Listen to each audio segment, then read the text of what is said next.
नमस्कार। आइए आज हम लोग प्रेमचंद की एक मशहूर कहानी कफन सुनते हैं। झोपड़े के द्वार पर बाप और बेटा दोनों एक बुझे हुए अलाव के सामने चुपचाप बैठे हुए हैं और अंदर बेटे की जवान बीवी बुधिया प्रसव वेदना में पछाड़ खा रही थी। रह रहकर उसके मुंह से ऐसी दिल हिला देने वाली आवाज निकलती थी कि दोनों कलेजा थाम लेते थे। जाड़ों की रात थी, प्रकृति सन्नाटे में डूबी हुई, सारा गांव अंधकार में लय हो गया था। घीसू ने कहा, मालूम होता है बचेगी नहीं, सारा दिन दौड़ते हो गया, जा देख तो आ। माधव चिढ़कर बोला, मरना ही तो है, जल्दी मर क्यों नहीं जाती? देखकर क्या करूं? तू बड़ा बेदर्द है बे। साल भर जिसके साथ सुख चैन से रहा, उसी के साथ इतनी बेवफाई। तो मुझसे उसका तड़पना और हाथ पांव पटकना नहीं देखा जाता। चमारों का कुनबा था और सारे गांव में बदनाम। घीसू एक दिन काम करता तो 3 दिन आराम करता। माधव इतना कामचोर था कि आध घंटे काम करता तो घंटे भर चिलम पीता। इसीलिए उन्हें कहीं मजदूरी नहीं मिलती थी। घर में मुट्ठी भर भी अनाज मौजूद हो तो उनके लिए काम करने की कसम थी। जब 2-4 फाके हो जाते तो घीसू पेड़ पर चढ़कर लकड़ियां तोड़ लाता और माधव बाजार से बेच लाता, और जब तक वह पैसे रहते दोनों इधर उधर मारे मारे फिरते थे। गांव में काम की कमी न थी। किसानों का गांव था, मेहनती आदमी के लिए 50 काम थे। मगर इन दोनों को उसी वक्त बुलाते जब 2 आदमियों से एक का काम पाकर भी संतोष कर लेने के सिवा और कोई चारा न होता। अगर दोनों साधु होते तो उन्हें संतोष और धैर्य के लिए संयम और नियम की बिल्कुल जरूरत न होती। यह तो इनकी प्रकृति थी। विचित्र जीवन था इनका। घर में मिट्टी के 2-4 बर्तन के सिवा कोई संपत्ति नहीं। फटे चीथड़ों से अपनी नग्नता को ढांके हुए जिए जाते थे। संसार की चिंताओं से मुक्त, कर्ज से लदे हुए। गालियां भी खाते, मार भी खाते, मगर कोई गम नहीं। दिन इतने थे कि वसूली की बिल्कुल आशा न रहने पर भी लोग इन्हें कुछ न कुछ कर्ज दे देते थे। मटर, आलू की फसल में दूसरों के खेतों से मटर या आलू उखाड़ लाते और भून भान कर खा लेते, या 10-5 ऊख उखाड़ लेते और रात को चूसते। घीसू ने इसी आकाशवृत्ति से 60 साल की उम्र काट दी और माधव भी सपूत बेटे की तरह बाप ही के पद चिन्हों पर चल रहा था, बल्कि उसका नाम और भी उजागर कर रहा था। इस वक्त भी दोनों अलाव के सामने बैठकर आलू भून रहे थे, जो कि किसी खेत से खोद लाए थे। घीसू की स्त्री का तो बहुत दिन हुए देहांत हो गया था। माधव का ब्याह पिछले साल हुआ था। जब से यह औरत आई थी उसने इस खानदान में व्यवस्था की नींव डाली थी और इन दोनों बेगैरतों का दोजख भरती रहती थी। जब से वह आई यह दोनों और भी आराम तलब हो गए थे, बल्कि कुछ अकड़ने भी लगे थे। कोई कार्य करने को बुलाता तो निब्याज भाव से दुगनी मजदूरी मांगते। वही औरत आज प्रसव वेदना से मर रही थी और यह दोनों इसी इंतजार में थे कि वह मर जाए तो आराम से सोएं।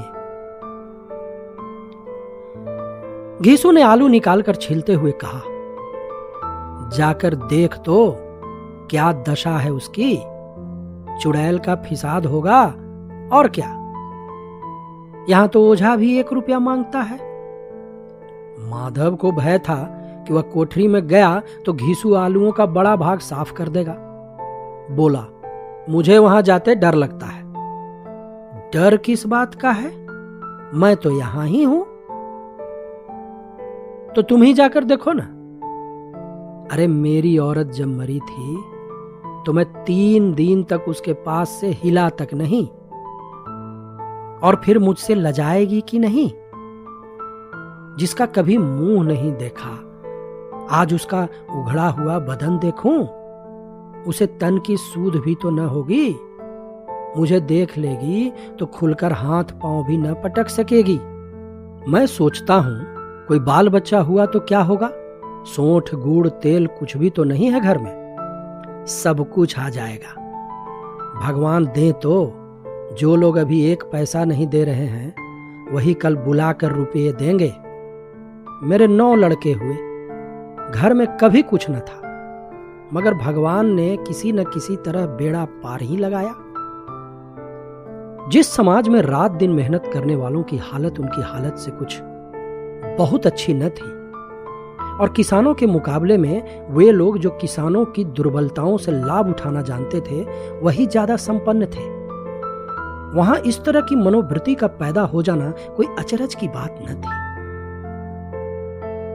हम तो कहेंगे घीसू किसानों से कहीं ज्यादा विचारमान था, और किसानों के विचार शून्य समूह में शामिल होने के बदले बैठकबाजों की कुत्सित मंडली में जा मिला था। हां, उसमें यह शक्ति न थी कि बैठकबाजों के नियम और नीति का पालन करता। इसीलिए जहां उसकी मंडली के और लोग गांव के सरगना और मुखिया बने हुए थे, उस पर सारा गांव उंगली उठाता था। फिर भी उसे यह तस्कीन तो थी ही कि अगर वह फटेहाल है तो कम से कम उसे किसानों की सी जी तोड़ मेहनत तो नहीं करनी पड़ती, और उसकी सरलता और निरीहता से दूसरे लोग बेजा फायदा तो नहीं उठाते। दोनों आलू निकाल निकाल कर जलते जलते खाने लगे। कल से कुछ नहीं खाया था, इतना सब्र न था कि ठंडा हो जाने दें। कई बार दोनों की जबानें जल गईं। छिल जाने पर आलू का बाहरी हिस्सा जबान, हलक और तालू को जला देता था, और उस अंगारे को मुंह में रखने से ज्यादा खैरियत इसी में थी कि वह अंदर पहुंच जाए। वहां उसे ठंडा करने के लिए काफी सामान थे, इसीलिए दोनों जल्द जल्द निगल जाते। हालांकि इस कोशिश में उनकी आंखों से आंसू निकल आते। घीसू को उसी वक्त ठाकुर की बारात याद आई, जिसमें 20 साल पहले वह गया था। उस दावत में उसे जो तृप्ति मिली थी वह उसके जीवन में एक याद रखने लायक बात थी, और आज भी उसकी याद ताजी थी। बोला, वह भोज नहीं भूलता। तब से फिर उस तरह का खाना और भर पेट नहीं मिला। लड़की वालों ने सबको भर पेट पूड़ियां खिलाई थी, सबको, छोटे बड़े सबने पूड़ियां खाई, और असली घी की खाई। चटनी, रायता, 3 तरह के सूखे साग, एक रसेदार तरकारी, दही, चटनी, मिठाई। अब क्या बताऊं कि उस भोजन में क्या स्वाद मिला। कोई रोक ठोक नहीं थी। जो चीज चाहो मांगो, जितना चाहो खाओ। लोगों ने ऐसा खाया कि किसी ने पानी तक न पिया। मगर परोसने वाले हैं कि पत्तल में गरम गरम गोल गोल सुवासित कचौड़ियां डाल देते हैं। मना करते हैं कि नहीं चाहिए, पत्तल पर हाथ रोके हुए हैं, मगर वह है कि दिए जाते हैं। और जब सबने मुंह धो लिया तो पान इलायची भी मिली, मगर मुझे पान लेने की कहां सुध थी। खड़ा हुआ न जाता था। चटपट जाकर अपने कंबल पर लेट गया। ऐसा दिल दरियाव था वह ठाकुर। माधव इन पदार्थों का मन ही मन मजा लेते हुए कहा, अब हमें कोई ऐसा भोज नहीं खिलाता। अब कोई क्या खिलाएगा। वह जमाना दूसरा था।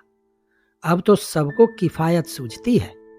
शादी ब्याह में मत खर्च करो, क्रियाकर्म में मत खर्च करो। पूछो, गरीबों का माल बटोर बटोर कर कहां रखोगे।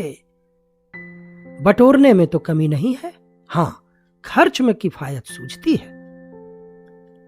तुमने एक 20 पूरियां खाई होंगी। अरे 20 से ज्यादा खाई थी। मैं 50 खा जाता। 50 से कम मैंने न खाई होंगी। अच्छा पका था। तू तो मेरा आधा भी नहीं है।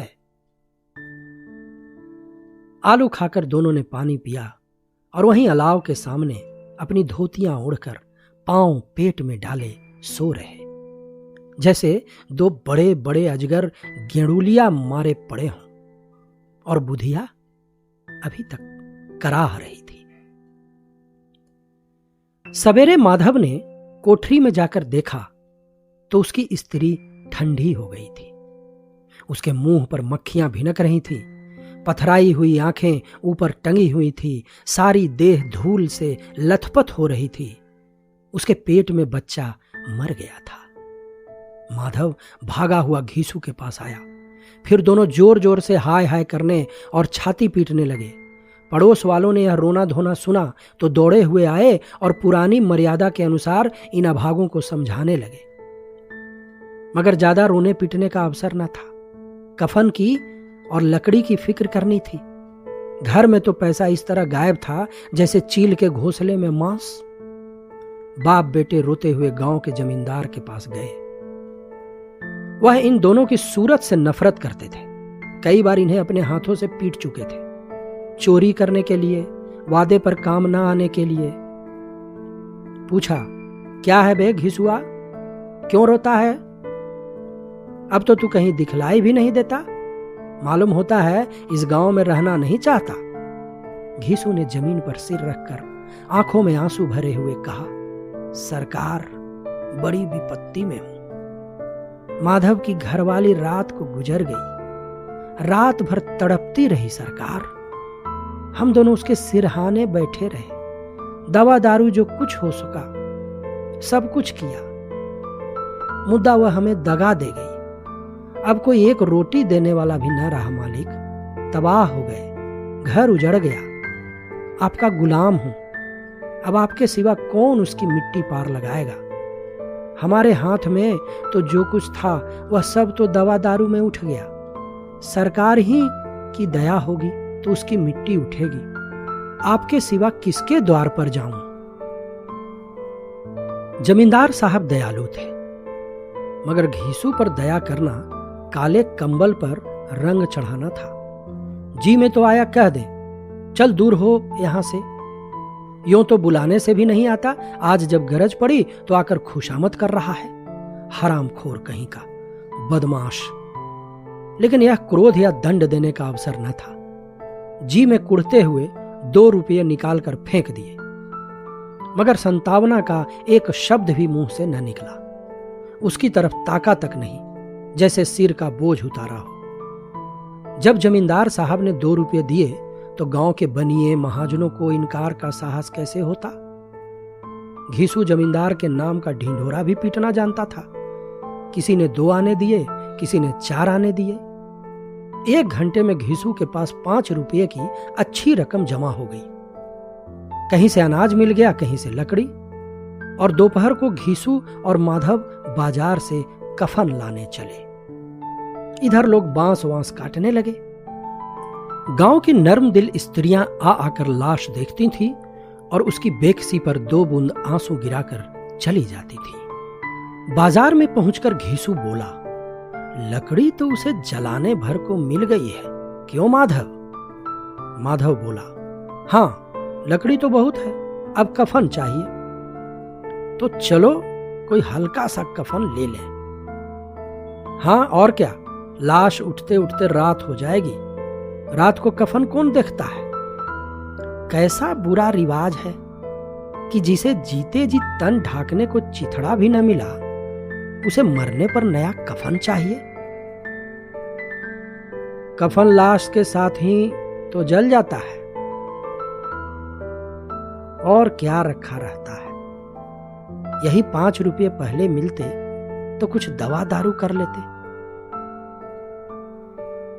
दोनों एक दूसरे के मन की बात ताड़ रहे थे। बाजार में इधर उधर घूमते रहे। कभी इस बजाज की दुकान पर गए, कभी दूसरी दुकान पर गए। तरह तरह के कपड़े, रेशमी और सूती देखे, मगर कुछ जचा नहीं। यहां तक कि शाम हो गई। तब दोनों न जाने किस दैवी प्रेरणा से एक मधुशाला के सामने जा पहुंचे और जैसे किसी पूर्व निश्चित व्यवस्था से अंदर चले गए। वहां जरा देर तक दोनों असमंजस में खड़े रहे। फिर घीसू ने गद्दी के सामने जाकर कहा, साहू जी, एक बोतल हमें भी देना।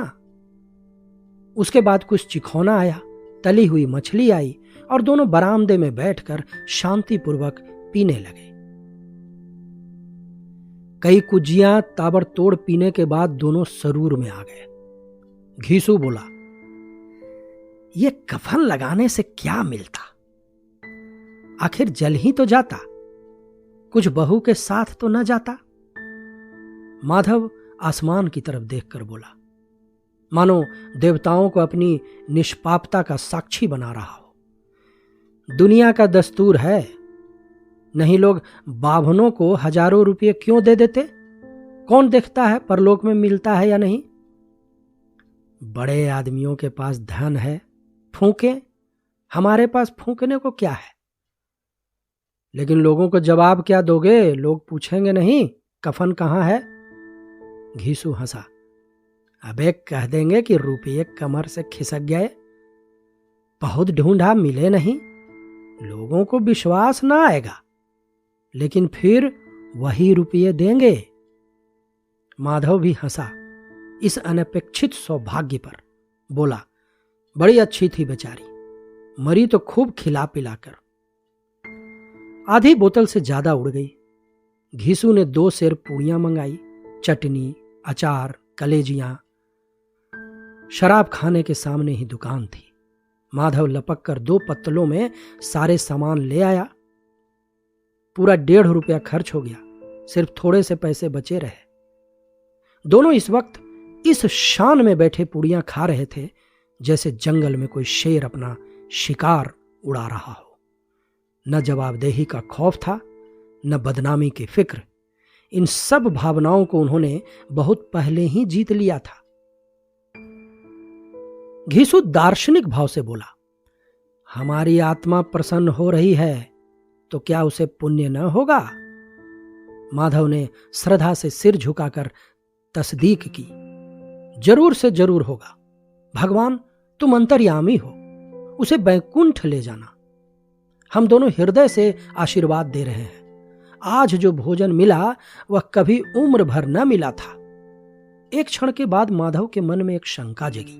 बोला, क्यों दादा, हम लोग भी एक न एक दिन वहां जाएंगे ही? घीसू ने इस भोले भाले सवाल का कुछ उत्तर न दिया। वह परलोक की बातें सोचकर इस आनंद में बाधा न डालना चाहता था। जो वहां हम लोगों से पूछे कि तुमने हमें कफन क्यों नहीं दिया तो क्या कहोगे? कहेंगे तुम्हारा सिर। पूछेगी तो जरूर, तू कैसे जानता है कि उसे कफन न मिलेगा? तू मुझे ऐसा गधा समझता है? अरे 60 साल क्या दुनिया में घास खोदता रहा हूं? उसको कफन मिलेगा और बहुत अच्छा मिलेगा। माधव को विश्वास ना आया। बोला, कौन देगा? रुपये तो तुमने चट कर दिए, वह तो मुझसे पूछेगी। उसकी मांग में तो सिंदूर मैंने डाला था। कौन देगा बताते क्यों नहीं? वही लोग देंगे जिन्होंने अब की दिया। हां, अब की रुपये हमारे हाथ ना आएंगे। ज्यों-ज्यों अंधेरा बढ़ता था और सितारों की चमक तेज होती थी, मधुशाला की रौनक भी बढ़ती जाती थी। कोई गाता था, कोई डींग मारता था, कोई अपने संगी के गले लिपटा जाता था, कोई अपने दोस्त के मुंह में कुल्हड़ लगाए देता था। वहां के वातावरण में सरूर था, हवा में नशा। कितने तो यहां आकर एक चुल्लू में मस्त हो जाते थे। शराब से ज्यादा यहां की हवा उन पर नशा करती थी। जीवन की बाधाएं यहां खींच लाती थी और कुछ देर के लिए यह भूल जाते थे कि वे जीते हैं या मरते हैं, या न जीते हैं न मरते हैं। और यह दोनों बाप बेटे अब भी मजे लेकर चुस्कियां ले रहे थे। सबकी निगाहें इनकी ओर जमी हुई थी। दोनों कितने भाग्य के बली हैं, पूरी बोतल बीच में है। भर पेट खाकर माधव ने बची हुई पूड़ियों का पत्तल उठाकर एक भिखारी को दे दिया, जो खड़ा इनकी ओर भूखी आंखों से देख रहा था। और देने के गौरव, आनंद और उल्लास का अपने जीवन में उसने पहली बार अनुभव किया। घीसू ने कहा, ले जा, खूब खा और आशीर्वाद दे। जिसकी कमाई है वह तो मर गई, मगर तेरा आशीर्वाद उसे जरूर पहुंचेगा। रोए रोए से आशीर्वाद दो, बड़ी गाढ़ी कमाई के पैसे हैं। माधव ने फिर आसमान की तरफ देखकर कहा, वह बैकुंठ में जाएगी दादा, बैकुंठ की रानी बनेगी। घीसू खड़ा हो गया और जैसे उल्लास की लहरों में तैरता हुआ बोला, हाँ बेटा, बैकुंठ में जाएगी। किसी को सताया नहीं, किसी को दबाया नहीं। मरते मरते हमारी जिंदगी की सबसे बड़ी लालसा पूरी कर गई। वह न बैकुंठ जाएगी तो क्या ये मोटे मोटे लोग जाएंगे जो गरीबों को दोनों हाथों से लूटते हैं और अपने पाप को धोने के लिए गंगा में नहाते हैं और मंदिरों में जल चढ़ाते हैं? श्रद्धालुता का यह रंग तुरंत ही बदल गया। अस्थिरता नशे की खासियत है। दुख और निराशा का दौर हुआ। माधव बोला, मगर दादा, बेचारी ने जिंदगी में बड़ा दुख भोगा, कितना दुख झेल कर मरी। वह आंखों पर हाथ रखकर रोने लगा, चीखें मार मार कर रोने लगा। घीसू ने समझाया, क्यों रोता है बेटा, खुश हो कि वह माया जाल से मुक्त हो गई, जंजाल से छूट गई। बड़ी भाग्यवान थी जो इतनी जल्द माया मोह के बंधन तोड़ दिए। और दोनों खड़े होकर गाने लगे, ठगनी क्यों नैना झमकावे, ठगनी क्यों नैना झमकावे। पियक्कड़ों की आंखें इनकी ओर लगी हुई थी और यह दोनों अपने दिल में मस्त गाए जाते थे। फिर दोनों नाचने लगे, उछले भी, कूदे भी, गिरे भी, मटके भी, भाव भी बताए, अभिनय भी किए और आखिर नशे में मदमस्त होकर वहीं गिर पड़े।